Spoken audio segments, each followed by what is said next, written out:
negara Indonesia itu kan penduduknya terbesar lah, ketiga lah di dunia gitu kan.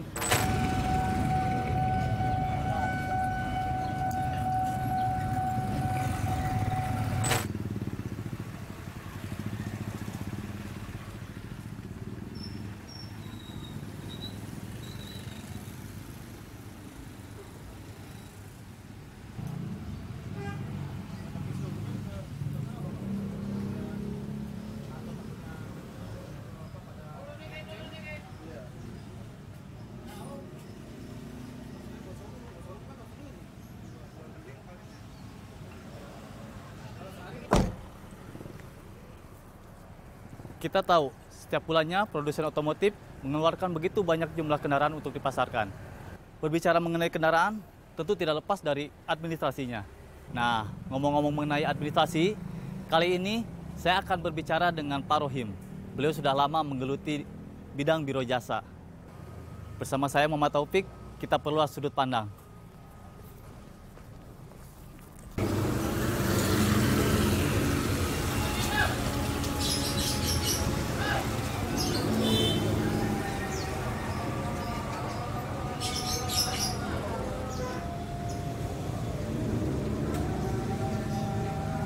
Negara Indonesia itu kan penduduknya terbesar lah, ketiga lah di dunia gitu kan. Dan hampir untuk Jabotabek ini setiap rumah itu kadang punya 2-3 motor gitu kan. Makanya tidak aneh kalau misalkan tiap hari ada aja yang orang ngurus untuk perpanjangan ganti plat.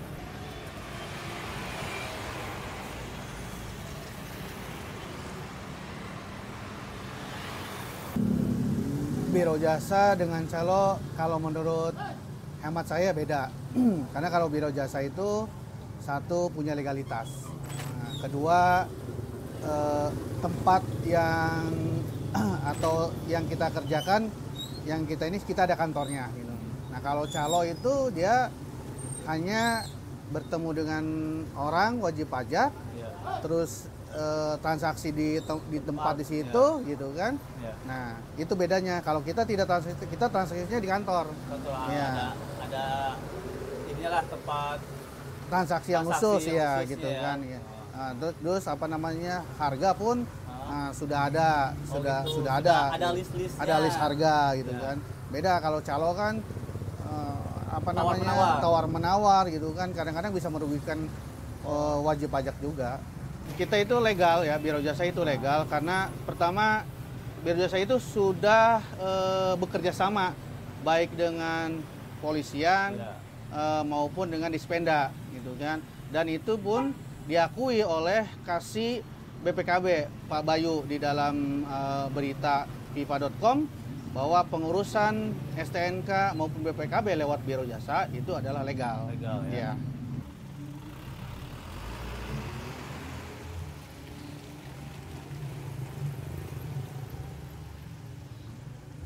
Sekarang kan di Indonesia perputaran apa namanya, kendaraan motor, mobil yang saya ketahui aja motor tiap hari itu ya, itu di satu samsat itu bisa ribuan gitu kan perputarannya gitu kan.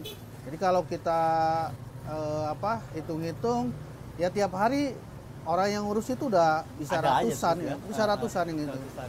Kalau kita ngelihat di samsat ya, kalau ke saya ya mengurus paling 20-15 orang. Nah, dan kita juga kerjasama juga dengan biro jasa di tempat lain. Kalau misalkan saya tinggal di Bekasi, kalau kita harus ngurus ke Tangerang kan jauh. Jadi kita ada juga ada yang ngurus di Tangerang gitu kan, teman gitu. Tapi ya memang intinya ya kepercayaan lah. Paling jauh saya di Palu. Palu juga ada? Palu, Bima.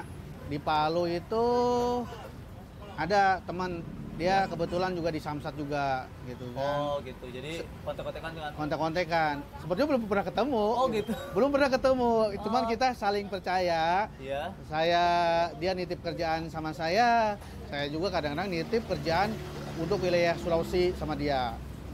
Nah pernah juga Bali gitu kan. Juga Saya dulu ada. pernah megang Bali sebelum apa namanya krisis ya. Ya. Nah, saya pernah megang Bali itu. Saya kadang sebulan bisa 12-15 berkas Di Bali dari itu? Bali itu. Oh, banyak juga ya. Nah, padahal saya belum ketemu orangnya. Sampai sekarang itu belum ketemu sampai orang. Cuman yang dari sana tahu mungkin di sini Pak Rohim. Ya, Bisa. cuman kita awalnya ya cuman foto KTP. Ah. Nah, awal dari foto KTP kita tes dulu pertama, Ya. awalnya biasa tes berkas satu berkas. Akhirnya kalau akhirnya sudah komunikasi sudah baik, ya kita udah saling percaya. Ya.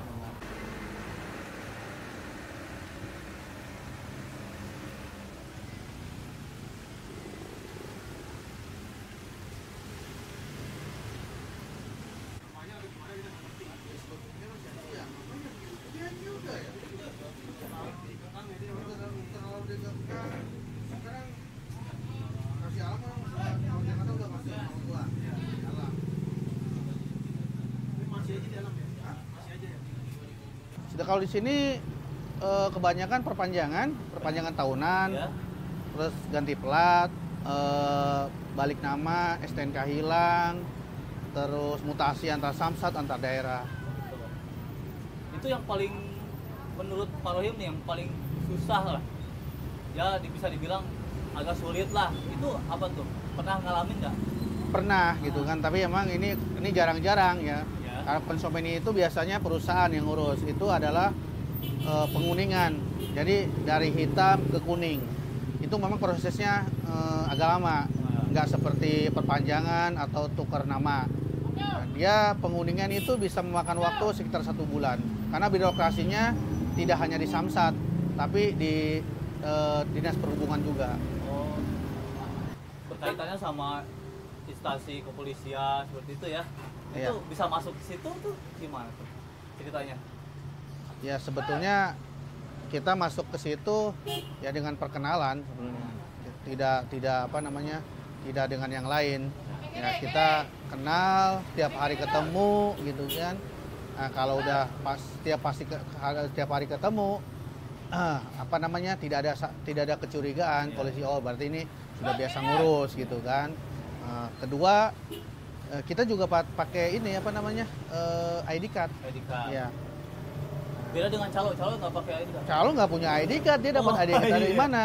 Kalau kita ada ikatnya, ID card kita ada 3 instansi, dari kepolisian, dari Dishub, sama Dispenda.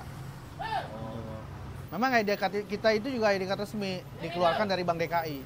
Selain ID card, Bapak beranak 2 ini pun telah menjadi anggota beberapa paguyuban yang bergerak di bidang biro jasa. Ya. Ada solidaritas apa namanya, Timur, Samsat Timur. Kedua, Deptru Timur. Ya. Nah, terus ada Samkobe, paguyuban Samsat Kota Bekasi. Oh. Ada paguyuban Samupus, Samsat Utara Pusat. Ya, supaya apa namanya, kalau ikut paguyuban itu, ketika kita ada sesuatu, ya kita bisa ngadu dengan Bisa. komunitas gitu. Iya. Selama menggeluti biro jasa ini nih, tantangan terbesar tuh apa sih? Tantangan terbesar itu kalau misalkan kita apa namanya, nitip sama orang gitu kan ya, terus aturan kita janji sama orang 2 bulan, Ya. ini udah 2 bulan nggak jadi-jadi. Belum gitu. selesai juga. Belum selesai juga. Ini pernah saya ngalamin ketika cabut berkas dari Sumedang ke Bekasi. Ya. Itu satu ini juga tantangan bagi saya, kalau misalkan berkas jauh, Iya. apa namanya, ketika sudah selesai masuk ke sini, kadang-kadang apa namanya, nomor rangka, nomor mesin tidak sesuai. Akhirnya harus kita balikin lagi ke sana, ke ini. Nah kadang banyak sih resiko-resiko seperti itu kalau kerjaan yang agak-agak jauh gitu kan, resikonya gitu. Intinya kepercayaan, Ya. karena ini adalah menyangkut masalah keuangan. Iya, iya. Nah, terus waktu, ketepatan waktu pun dinilai oleh Oleh pelanggan lah ya. oleh pelanggan. Kalau misalkan kita janji seminggu, Nah, 4 hari kita udah selesai. Udah harus selesai, Langsung kita sama Pak, udah selesai nih, gitu kan, berkasnya Bapak bisa ambil ke rumah. Gitu. Nah, itu juga ada penilaian dari Jadi nilai plus ya. Buat nilai plus gitu kan. Kadang kalau nilai plus itu tidak sangat dihargai oleh mereka gitu kan. Misalkan kita menghargai tukar nama dengan biaya 150.000. Nah, dengan kita cepat gitu kan, kadang suka ditambahin sama konsumen itu. Iya, buat hari ini biar ntar besok Senin yang punya siapa? Bang itu nggak terlalu nggak terlalu gede biayanya. Kalau online sampai sekarang juga sudah sebetulnya sudah ada online. Tapi itu online untuk perpanjangan tahunan gitu kan. Karena kita itu kerja nggak bisa lewat online. Online itu hanya bayar pajak, hanya bayar pajaknya. Oh, hanya bayar pajak aja. Hanya bayar pajaknya. Tapi kalau untuk misalkan 5 tahunan ganti nama, mutasi. Nah, itu kendaraan harus hadir ke Samsat. STNK, BPKB karena pun digosok ya, digesek ya. STNK, BPKB pun harus hadir ke Samsat gitu kan, nggak bisa. Jadi online itu memang sekarang sudah berlaku, tapi untuk bayar pajaknya saja. Gitu. Nah, untuk pengambilan resinya itu KTL STNK-nya tetap kita harus datang juga ke Samsat. Tapi emang ada aja yang bayar pajak tahunan itu ke Biro Jasa ini. Karena kan setahu saya kalau bayar pajak itu ya dibilang simple lah ya. Datang cuman ngasih STNK sama KTP aja. Ya, kalau orang bayar pajak ada tiap hari gitu kan. Masalahnya memang gampang bayar pajak, kita datang, dilayanin. Tapi kadang orang itu punya kesibukan masing-masing. Pertama, karena kan bayar pajak ke Samsat itu bisa berbarengan dengan dia kerja. Nah, ketika dia kerja, nggak mungkin dong dia harus bolos kerja daripada dia bolos kerja dipotong gaji gitu kan. Ya mendingan saya bayar Biro Jasa gitu kan pertama. Kedua, ketika orang bisa ya ada waktu misalkan ngurus gitu kan. Nah, daripada ngurus sendiri, satu harus antri ya. Kedua biaya pengeluaran kita datang ke Samsat itu lebih mahal daripada kita lewat Biro Jasa. Gitu. Kayak lewat Biro Jasa paling perpanjangan tahunan paling 30-40 ribu lah gitu kan. Tapi kalau WP datang sendiri ke Samsat, pertama parkir, kedua bensin, apalagi kalau ngajak istri, ngajak anak, harus makan, jajan dan sebagainya, itu lebih dari 40.000 itu kan, udah belum capeknya gitu kan. Ya mendingan juga kebuang ya. Ya mendingan lewat Biro Jasa, simple, kita tinggal ngasih. Nah, tunggu jadi, tinggal ngambil gitu kan. Nah, sekarang Biro Jasa itu banyak ya buka-buka kayak outlet saya nih ya di pinggir jalan gitu kan. Itu. Nanti sebelah sana lagi ada lagi gitu kan. Itu. Nah, yang bayar pajak tadi tuh sehari jadi atau emang hari itu juga? Kita janjiin 1 hari. Satu hari. Besoknya harus kelar. Soalnya khawatir kan kadang komputer mati gitu kan. Ada aja. Jadi jadi jangan sampai kita janjiin hari ini khawatirnya ada masalah di Samsat gitu. Ini Pak Rohim, yang melatar belakangi Pak Rohim membuka Biro Jasa ini apa sih? Awalnya saya menggeluti Biro Jasa ini itu ditawarin oleh teman. Jadi teman itu dia karyawan tepi swasta. Gitu kan. Dia bekerja sama dengan koperasi, ya.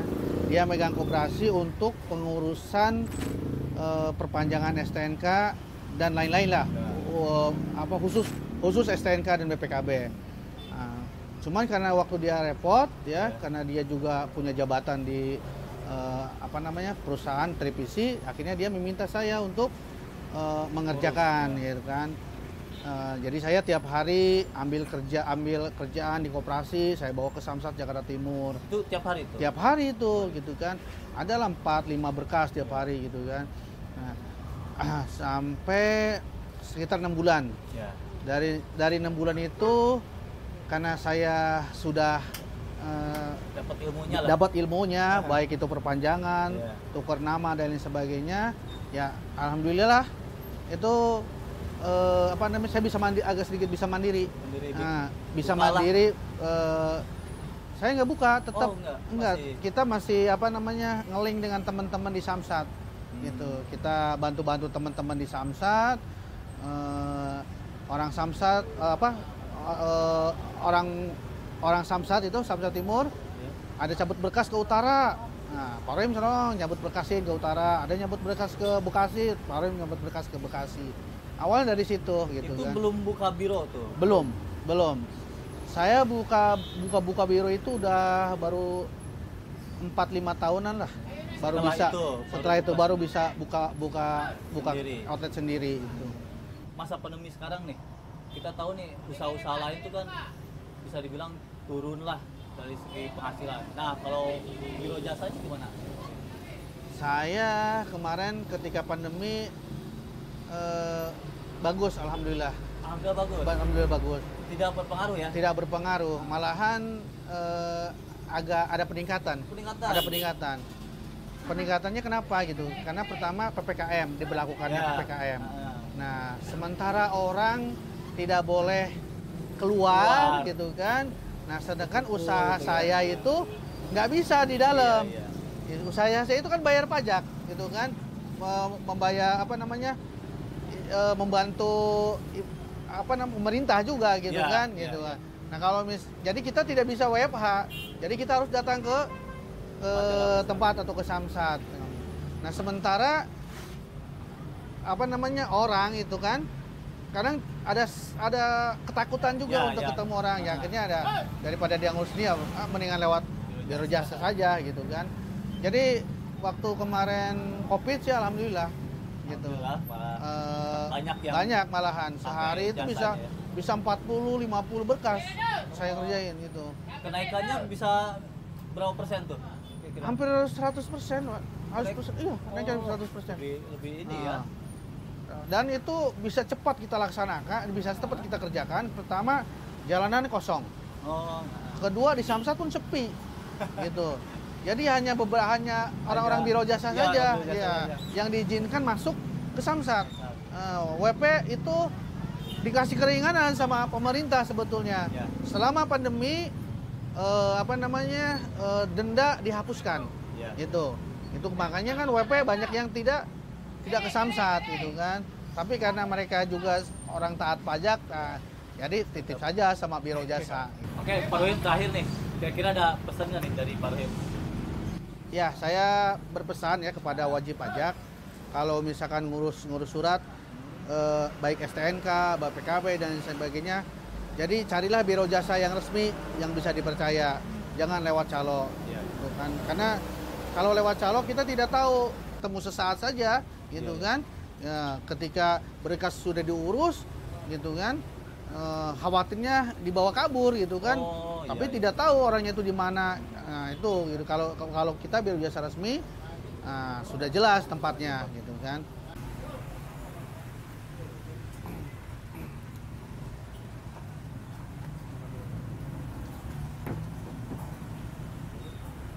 Ini ada kalau perpanjang kan 25.000 kita jasanya gitu kan. Kalau ganti plat ini ada 65.000.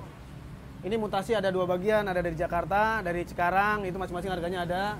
Nah, kalau balik nama 275. Nah, ini untuk BPKB, pengurusan BPKB baru 325 harganya gitu. Ntar ada lagi mutasi keluar daerah, beda-beda, terus sama beda-beda waktunya juga. Kalau keluar daerah 800.000 untuk motor gitu. Mobil 9,5.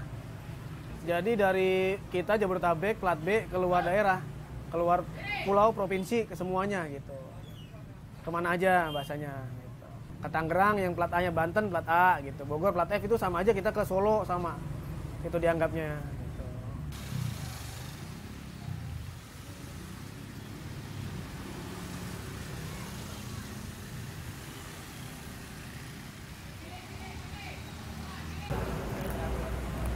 Pajaknya 505.000, jasanya 25, asuransi 10.000.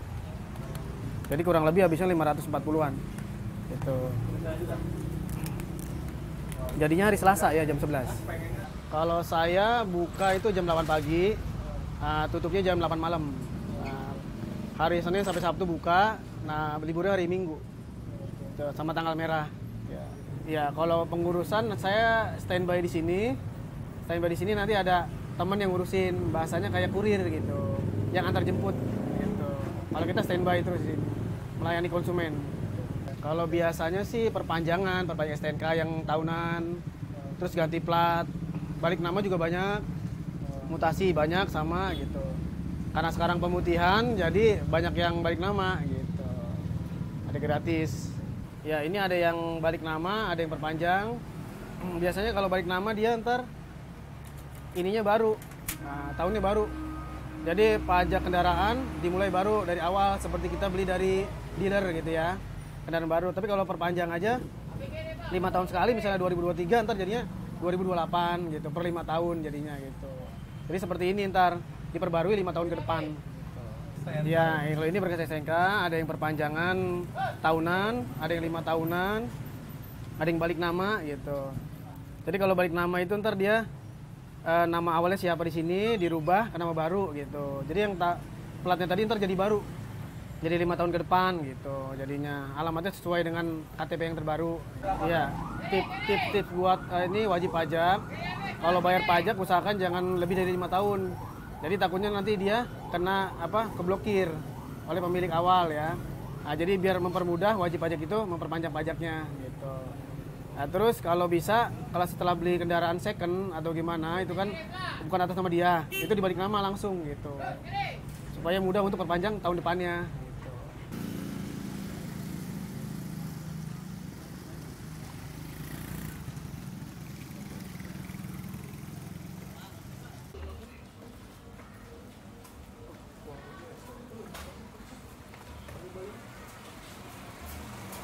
Tidak hanya di outlet, Pak Rohim pun menjalankan usahanya di rumah juga. Ia dibantu 2 rekannya yang masing-masing mempunyai tugas berbeda. Assalamualaikum. Salam. Beres. Beres, Bang.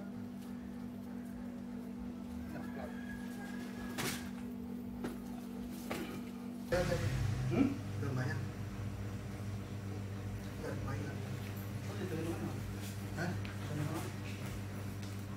Saya hari ini dapat 1, 2, 3, 4, ada 9 berkas yang akan saya daftarkan di Jakarta untuk dicabut ke Cikarang, Cirebon, dan Bekasi.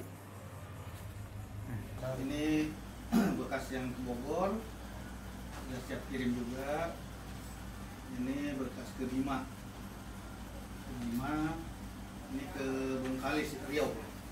Kalis Riau, ini ke Madiun.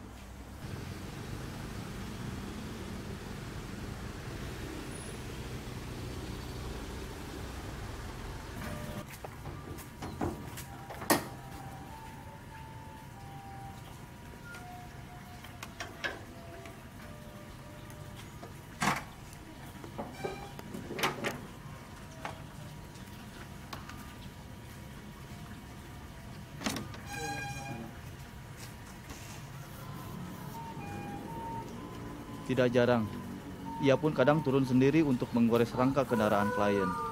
Seperti sore itu, ia terlihat sedang sibuk menggores rangka mesin CR-V.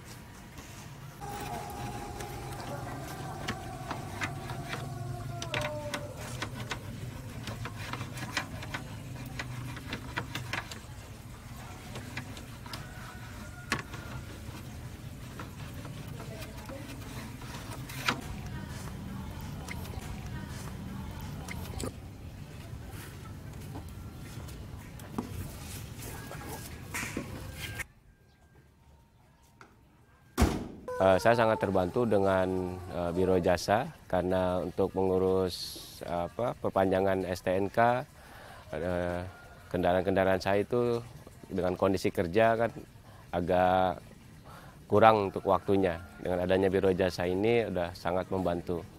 Apalagi proses cepat, tidak ribet dan hasilnya juga sangat cepat juga. Kalau calo sendiri itu kan ada di tempat, di lokasi ya. Di lokasi ini dia ketika kita datang, biasanya akan datang untuk mengenalkan diri. Sedangkan kalau biro jasa itu resmi, mungkin punya kantor di tiap daerah pasti ada tempatnya, ada kantornya. Jadi kita bisa menemui kantornya gitu. Sementara kalau calo kan mungkin tidak ada kantor-kantornya.